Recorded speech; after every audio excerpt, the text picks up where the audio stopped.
2004년 여름 끝자락 여전히 무더위가 기승을 부리던 때였다. 25세의 김민수 땀에 젖은 채 부대 훈련장에서 달리고 있었다. 대학에서 영어 영문학을 전공한 그는 졸업 직후 사회생활을 경험하기도 전에 군에 입대했다. 사실 그는 국제무역이나 해외 통역사로 활약하겠다는 큰 꿈을 품고 있었다.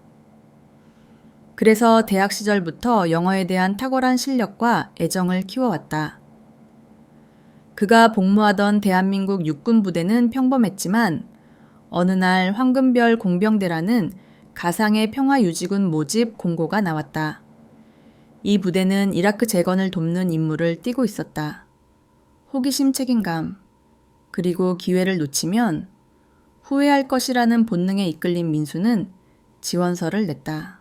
부모님과 주변 사람들은 위험하다며 말렸지만 결심한 민수를 막을 수 있는 건 없었다. 결국 그는 뛰어난 통역 능력을 인정받아 파견 명단에 이름을 올렸다. 출국 전 학교에서 갈고 닦은 영어 실력에 자신감이 있었지만 전쟁에 상흔이 남아있는 중동 땅을 생각하니 긴장감에 심장이 두근거렸다. 영어에 능숙했지만 현지인이나 미군 동맹군과 소통하려면 전혀 다른 차원의 의사소통이 필요했다. 한국 문화와 한국어가 전혀 통하지 않는 곳에서의 도전에 대한 설렘과 두려움, 그리고 잘 해낼 수 있을까 하는 자문이 머릿속을 스쳤다. 이라크에 도착한 순간 태양은 폐까지 태울 듯 뜨거웠다. 황금별 공병대는 쿠르드 자치구 근처에 주둔하며 재건 의료 지원 문화 교류 활동을 펼쳤다. 위험한 지역이었지만 현지인들에게 한국군의 따뜻한 지원은 큰 힘이 되었다. 먼지 날리는 길을 보며 민수는 생각했다. 여기서 내 역할은 단순한 통역이 아니다. 이곳 사람들과 진심을 나누고 한국인의 국제적 역할을 깨닫는 기회다. 그의 첫 임무는 현지 쿠르드인들과 함께 공사를 진행하는 기술 장교들을 위한 통역이었다. 민수는 밤마다 아랍어와 쿠르드어 기본 표현을 익히기 위해 책을 펼쳤다. 그녀와의 첫 만남은 민수가 주둔지에서 한 달쯤 지냈을 때였다. 외국 군인들과의 합동작전 회의에서였다. 밝은 갈색 머리를 깔끔하게 묶은 미군 여장교가 눈에 띄었다. 그녀는 소위나 중위 계급으로 보였다. 곧 그녀의 이름이 에바롱이고 중이라는 걸 알게 되었다. 처음엔 그냥 미군 장교라는 인상뿐이었지만 통역이 잦아지면서 둘은 자연스레 대화를 나누기 시작했다. 민수의 유창한 영어 발음에 에바가 관심을 보였다. 어디서 영어를 배웠나요? 발음이 아주 자연스럽네요. 한국에서 영어 영문학을 전공했어요. 대학 때 교환학생으로도 다녀왔고요. 그런데 왜 여기 온 거죠? 위험한 곳인 거 알잖아요. 에바가 놀란 듯 물었다. 사실 한국군의 이라크 파견을 모르는 미군들은 왜 한국이 재건에 참여하는지, 얼마나 많은 병력이 왔는지 잘 몰랐다.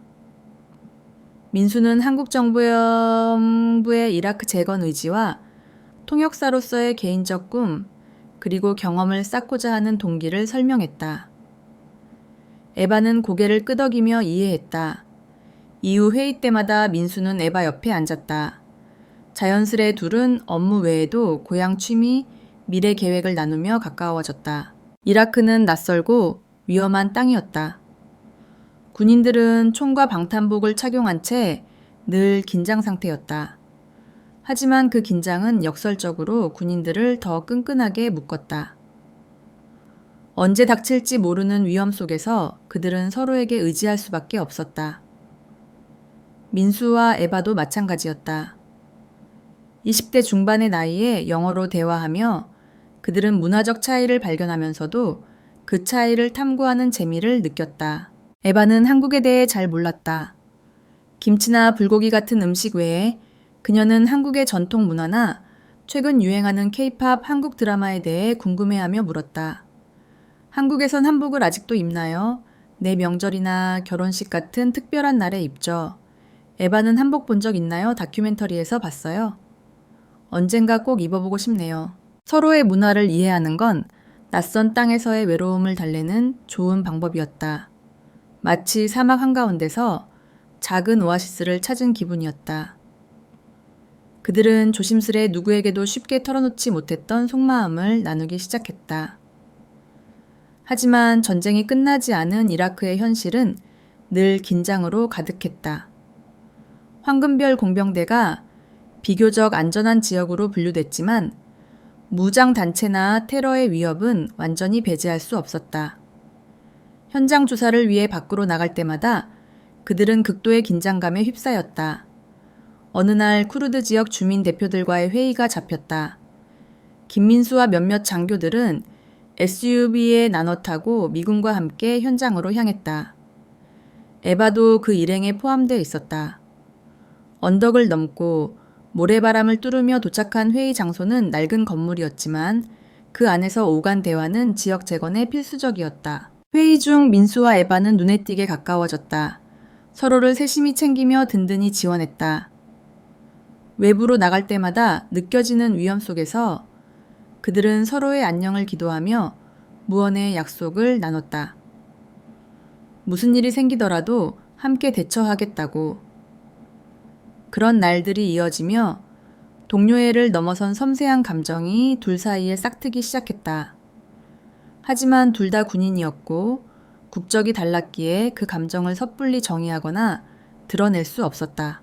사막의 별이 가득한 밤, 황금별 공병대의 경계 임무는 계속됐다.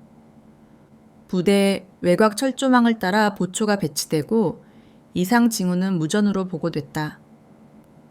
그날 밤도 평온하다 여겼던 순간 갑작스럽게 거대한 폭발음이 울렸다. 쾅단이 경계선에서 멀지 않은 곳에서 차량 폭탄이 터졌다. 무장단체가 차량 돌진으로 테러를 시도한 것이었다. 폭발과 함께 경계 임무 중이던 한국군 병사 한 명이 파편에 맞아 쓰러졌다. 황금별 공병대는 즉시 경계 태세를 강화하고 현장을 통제했다. 민수와 작전실에 있던 에바는 부상당한 병사에게 달려갔다. 에바는 응급처치 훈련을 받은 장교로 미군과의 연락을 책임졌다. 다행히 부대 의료진이 신속히 도착했다. 민수와 에바는 주변 병사들을 안전구역으로 이동시키거나 추가 폭탄 가능성에 대비해 지형을 점검하도록 지휘했다. 의식을 잃은 부상병은 다행히 응급처치를 받고 생존 가능성을 얻었다. 그 긴박한 상황에서 민수와 에바는 통역을 넘어선 역할을 해냈다. 민수는 한국군 지휘관과 미군 간 지원 요청을 조율했고 에바는 병사 안전과 현장 작전 변경 사항을 미군에 전달했다. 절망적인 순간 둘은 서로의 존재가 얼마나 소중한지 뼈저리게 깨달았다. 위기가 잠잠해지고 깊은 밤이 되자 민수와 에바는 부대 구석의 휴게 공간에서 잠시 숨을 돌렸다. 심장은 여전히 쿵쾅거렸고 폭발음의 여운이 귀에 맴도는 듯했다. 민수가 조용히 물었다. 괜찮아요? 다친 데 없죠? 응, 나 괜찮아. 민수는 나도 괜찮아요. 그래도 만약을 대비해 계속 경계해야 할 것 같아요. 잠시 침묵이 흘렀다. 서로의 눈을 마주하며 그들은 말보다 강렬한 감정을 주고받았다. 왜 이렇게 심장이 뛰는 걸까? 이 감정은 일시적인 걸까? 진심일까? 온갖 생각이 얽혔다. 생사의 고비를 함께 넘긴 경험이 단 한 번의 사건으로 둘을 깊이 연결했다. 전쟁과도 같은 상황에서 상대의 존재는 예측할 수 없는 내일을 버티게 하는 이유가 됐다. 그날 밤 부대 내 임시 숙소로 돌아가는 길에 에바가 갑자기 말했다. 남은 시간 동안, 아니 그 이후에도 우리 서로 더 알아갔으면 좋겠어. 민수는 이미 짐작했던 고백이었지만 직접 듣는 순간 심장이 터질 것 같았다. 다른 국적, 심지어 그녀는 상급 장교였다. 하지만 그들 사이의 호감은 모든 장벽을 뛰어넘었다. 그 밤 둘은 조용히 서로의 감정을 확인했다. 그 은밀한 고백 이후 그들은 비밀스럽게 사랑을 키워갔다. 이라크 주둔 기간은 정해져 있었기에 그 행복이 영원할 거란 보장은 없었다. 몇 달 후 민수는 한국으로 귀국하라는 명령을 받았고 에바도 미군 내부 이동 명령을 받았다. 이라크에서 보낸 짧은 시간은 뜨겁고 강렬했다. 이별의 순간이 다가오자 그들은 끝없는 아쉬움 속에서 작별을 고할 수밖에 없었다. 언젠가 꼭 다시 만나요? 연락 끊지 말자. 응, 꼭 연락할게. 민수도 무사히 건강하게 돌아가야 해. 서로를 그리워하겠다는 약속을 남기고 그들은 해외군 생활을 마무리했다. 민수는 한국으로 돌아와 제대 후의 삶을 준비했다. 일상으로 돌아와 수많은 사람을 만나며 생활했지만 마음 한구석엔 에바의 미소와 이라크 사막이 늘 자리 잡고 있었다. 컴퓨터를 켤 때면 가장 먼저 에바의 이메일을 확인했다. 시차 때문에 새벽에 도착한 짧은 메시지도 놓치지 않았다. 그 메시지를 볼 때마다 그녀가 자신을 잊지 않았다는 안도감과 함께 어떻게든 다시 만나야 한다는 다짐이 커졌다. 제대 후 민수는 취업 시장에 뛰어들었다. 국제무역이나 통역 관련 회사를 찾으며 영어 공부를 멈추지 않았다. 하지만 그의 진짜 목표는 에바를 만나기 위해 미국으로 가는 것이었다. 미국에서 대학원이나 어학연수를 통해 기회를 잡아야겠다는 생각에 밤낮으로 준비했다. 몇 달 후 민수는 결심했다. 직접 그녀를 찾아가자. 이라크로 자원했던 그 용기를 다시 내자. 이렇게 살면 평생 후회만 남지 않을까? 그 두려움이 그에게 다시 한번 용기를 불어넣었다. 에바와 연락을 주고받으며 민수는 그녀가 미국에서 군 생활을 안정적으로 이어가고 있음을 알았다. 미국으로 돌아간 에바는 새 임무를 맡아 생활을 정리해가며 민수와의 연락을 소중히 유지했다. 민수가 곧 미국으로 간다고 했을 때 에바는 처음엔 깜짝 놀랐다. 하지만 곧 기뻐하며 물었다. 정말로 올 수 있는 거예요? 로스앤젤레스 공항에 도착한 민수는 시차로 어지러운 머리를 부여잡고 에바를 만나러 급히 달렸다. 에바는 기숙사 비슷한 곳에 머물렀고 주말에 직접 차를 몰고 공항으로 그를 마중 나왔다. 몇 달 만에 만난 에바는 여전히 군인다운 분위기를 풍겼지만 이라크 사막에서 보던 군복 대신 편안한 평상복 차림은 전혀 다른 매력을 뿜었다. 오랜만이야. 어떻게 이렇게 빨리 결정한 거지? 너무 보고 싶었어. 여기서 새로 시작하고 싶었어. 재회는 눈물겹도록 뜨거웠다. 공항 사람들의 시선도 아랑곳 없이 둘은 서로를 끌어안았다. 에바는 민수를 자신의 숙소로 데려가며 한국이 아닌 미국에서 그가 어떻게 삶을 꾸릴지 천천히 계획해보자고 제안했다. 재회한 며칠 동안 에바가 뜻밖의 고백을 했다. 나 임신했어. 민수는 믿을 수 없었다.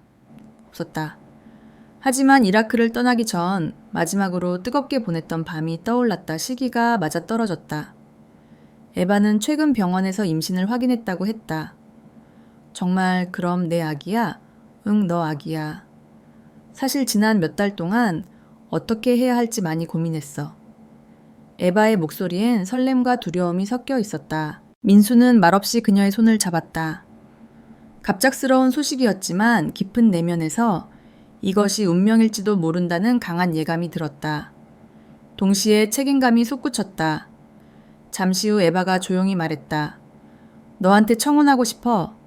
우리 결혼할까? 너도 괜찮아. 민수가 해야 했을 청혼을 에바가 먼저 꺼냈다. 서양 문화에선 여성이 청혼하는 일이 드물지 않을지 모르지만 한국 문화를 배경으로 한 민수에겐 놀라운 순간이었다. 그는 망설이지 않았다. 나도 너와 함께하고 싶어. 우리 아기와 너 내가 다 지킬게.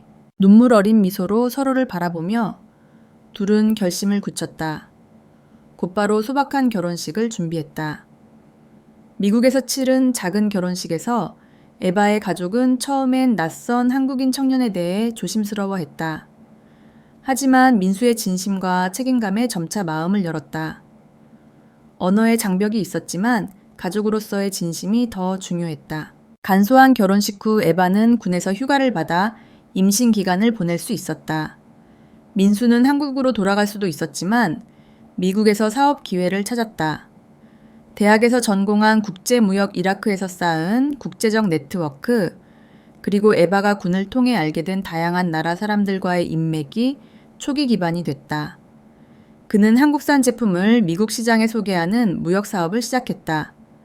한국 기업들과 온라인으로 협상하며 미국 내 유통망을 확보했다. 자본과 인맥이 부족했지만 열정과 성실함으로 채워갔다. 시간이 지나 에바의 배가 점점 불러오자 병원에서 아들의 심장 소리를 들었다. 둘은 감격의 눈물을 흘렸다. 민수는 자신이 정말로 아빠가 될 것이라는 감정에 새로운 세상으로 들어서는 기분이었다. 마침내 아들이 태어나는 날 분만실 앞에서 기도하듯 초조히 서성대던 민수는 첫 울음소리에 숨이 멎는 듯했다. 아들은 부모의 국경을 초월한 사랑을 상징하듯 두 혈통이 어우러진 아름다움을 뽐냈다. 에바의 눈동자와 민수의 얼굴 윤곽이 조화를 이룬 아기는 루카스라는 이름을 얻었다. 한국 이름으로는 혁진, 즉 루카스 혁진으로 불렀지만 미국 생활을 우선하며 공식 서류엔 영어 이름으로 등록했다. 그렇게 새 가정이 시작됐다. 시간이 흘러 둘은 둘째, 셋째 아이를 맞았다. 둘째도 아들이었고 셋째는 딸이었다. 첫째와 얼마 지나지 않아 태어난 아이들은 민수와 에바에게 더 큰 기쁨과 책임을 안겼다. 아이들이 깔깔대며 노는 모습은 이라크 사막의 혹독함과 대조되며 민수에게 삶의 기적을 느끼게 했다. 민수의 무역 사업은 점차 안정됐다. 처음엔 작은 사무실을 빌려 한국의 특산품 전자제품 문화상품을 소규모로 수입했다. 이후 제품군을 늘리고 신뢰할 만한 파트너를 찾아 사업을 확장했다. 한편 에바는 군에서 능력을 인정받아 중위에서 대위 더 높은 계급으로 승진할 가능성을 열었다. 하지만 아이들 양육이 우선이었기에 군 생활을 유연히 조정했다. 민수의 일 때문에 한국과 미국을 오가는 생활이 시작됐다. 때론 온 가족이 한국으로 가 민수의 부모님을 뵙고 명절을 보냈다. 에바는 한국에 올 때마다 웃으며 말했다. 처음엔 낯설던 김치와 된장국 맛에 이제 익숙해졌다고. 그녀는 한국어도 조금씩 배워 기본 인사와 간단한 문장을 구사할 수 있게 됐다. 민수는 한국에 갈 때마다 이라크에서 에바와 처음 영어로 대화했던 순간을 떠올리며 시간의 흐름을 실감했다. 아이들은 자라면서 자연스럽게 한국과 미국 두 문화를 흡수했다. 아침에 된장국과 밥이 차려진 식탁에서 아이들은 가끔 엄마 시리얼 먹어도 돼요? 라고 물었다. 또 미국식 샌드위치를 먹으며 이거 김치랑 같이 먹으면 어때요? 라고 묻기도 했다. 이런 사랑스러운 문화 융합 장면은 가정에서 흔히 볼 수 있었다. 큰아들 루카스는 아빠를 닮아 언어에 재능이 있었다. 둘째 아들은 에바를 닮아 군인 놀이를 좋아하며 장난감 총을 들고 차려들 외쳤다. 막내딸은 아직 어리지만 호기심이 넘쳐 오빠들을 졸졸 따라다녔다. 민수와 에바는 시끌벅적한 가정의 소소한 순간을 소중히 여기며 매일 웃음을 나눴다. 가끔 깊은 밤 민수는 책상에 앉아 과거를 돌아봤다. 2004년 25세의 위험한 이라크 파견에 자원했던 결정. 그때 두려움에 물러섰다면 지금의 행복은 없었을 것이다. 이라크에서 차량 폭탄 테러 위기를 함께 넘기며 생사를 공유했던 기억은 민수와 에바의 인생을 영원히 바꿨다. 국경 언어 계급 문화의 장벽은 사랑 앞에선 작은 자갈에 불과했다. 군대의 특수한 환경과 글로벌 분쟁의 한복판에서 둘은 한순간에 연결됐고 그 인연은 쉽게 끊어질 수 없었다. 이라크의 모래폭풍 속에서 싹튼 작은 인연이 행복한 가정으로 열매 맺은 것은 민수조차 믿기 힘든 기적이었다. 민수와 에바의 이야기는 낯설고 위험한 곳에서도 사람들이 서로 의지할 수 있음을 보여줬다. 위급한 상황에서 침착함을 잃지 않으면 결국 사랑이 꽃필 수 있다는 증거였다. 전쟁은 끔찍하고 해외 주둔의 현실은 늘 긴장과 두려움을 동반한다. 하지만 그 안에서도 인간애와 마음을 나누는 능력이 존재한다는 사실은 깊은 감동을 준다. 이들의 이야기는 삶이 예측 불가능한 방향으로 흐를 수 있음을 다시금 일깨운다. 민수는 평범한 영어 교사나 한국의 무역회사 직원이 될 수도 있었다. 미국에서 태어난 에바는 평범한 장교로 고향에서 커리어를 쌓았을지도 모른다. 하지만 누가 그들이 이라크에서 만나 사랑에 빠지고 아이를 낳아 가정을 이루리라 상상했을까. 이제 그들은 새 아이와 함께 미국과 한국을 오가며 소박한 행복을 누린다. 아이들은 문화적 경계에 사는 이들답게 다양한 문화를 자연스레 받아들이며 이는 그들의 특별한 강점이 되고 있다. 시간이 날 때 민수는 아이들에게 한국 동요를 가르쳤고 에바는 군 행사에서 동료들에게 떡볶이나 잡채 같은 한국 음식을 소개했다. 이렇게 가정 내 작은 교류와 융합은 긍정적인 파장을 세상으로 퍼뜨렸다. 국적 언어 문화가 달라도 서로를 이해하고 존중하는 진심이 있다면 사랑은 반드시 꽃핀다. 결혼이 끝이 아니라 새로운 시작이듯 민수와 에바는 일상에서 서로 다른 관점을 조율하고 예상치 못한 갈등을 풀며 성장해갔다. 이라크 사막에서 생사를 함께한 경험이 그들의 관계 기반이 되어 평범한 바람에도 흔들리지 않는 튼튼한 나무처럼 뿌리내렸다. 아이들이 한국 조부모를 만나면 서툰 한국어로 할머니 안녕하세요 라고 인사하고 미국 조부모 앞에선 할머니 잘 지내세요 라며 밝게 웃는다. 이런 모습을 보며 민수와 에바는 미소 짓는다. 처음엔 외롭고 낯선 이라크에서 서로 위로했던 작은 인연이었지만 이제 그들은 누구보다 단단한 가정이 됐다. 민수는 이라크 시절을 떠올리며 말하곤 했다. 그때는 그냥 인생의 한 선택이었는데 돌이켜보니 거기서 내 영혼의 반쪽을 만난 거야. 그리고 가정을 이뤘지. 인생은 정말 알 수 없어. 에바도 아이들을 보며 털어놓았다. 이라크에 자원했을 때 이런 삶을 상상도 못했어. 주둔이나 전쟁이 좋다고 할 순 없지만 우리 가정은 불리한 조건에서도 아름다운 꽃이 필 수 있음을 보여주고 있어. 그들의 여정은 순탄치 않았다. 전쟁의 비극 속에서 사랑을 키우며 외부의 편견과 내면의 불안 수많은 장벽에 부딪혔다. 하지만 끝내 서로에게 솔직했고 함께하겠다는 의지를 굳건히 지켰다. 이라크의 테러 위기는 두려웠지만 오히려 그들의 감정을 확고히 다진 전환점이 됐다. 미국에서의 재회와 갑작스러운 임신 소식은 운명처럼 그들을 부부로 묶었다. 결혼 후의 삶도 다른 부부처럼 늘 쉬운 것만은 아니었다. 하지만 그들은 서로의 문화와 언어 차이를 존중하며 연결의 다리를 놓았다. 아이들이 태어나며 순수하고 사랑스러운 생명들은 부모의 세계에 더 큰 의미와 책임을 불어넣었다. 지금 그들은 한국과 미국을 오가며 바쁜 삶을 살지만 가족이 함께라면 어디든 행복이라고 말한다. 이라크 사막의 갈증 속에서 만난 인연은 이제 풍성한 열매를 맺어 글로벌 소규모 가족 기업과 사랑의 공동체로 거듭났다. 민수와 에바의 이야기는 경계를 초월한 사랑의 위대함을 보여주는 작은 동화 같다. 위험한 지역에서 만난 두 나라의 군인이 결혼해 가정을 꾸리고 새 미래를 연 단순한 사실 뒤엔 수많은 눈물, 웃음, 용기가 있다. 위험과 어려움 속에서도 인간애를 나누고 위급한 순간에 침착함을 잃지 않으며 초월적인 사랑으로 모든 것을 연결한 모습은 감동적인 교훈을 준다. 이 이야기는 삶의 방향을 알 수 없더라도 진심으로 살면 결국 가장 필요한 사람을 만나 함께할 기회를 얻을 수 있음을 보여준다. 서로 의지하며 인생의 풍파를 헤쳐나가는 그 가족의 모습은 오늘을 살아가는 우리에게 희망과 큰 영감을 준다.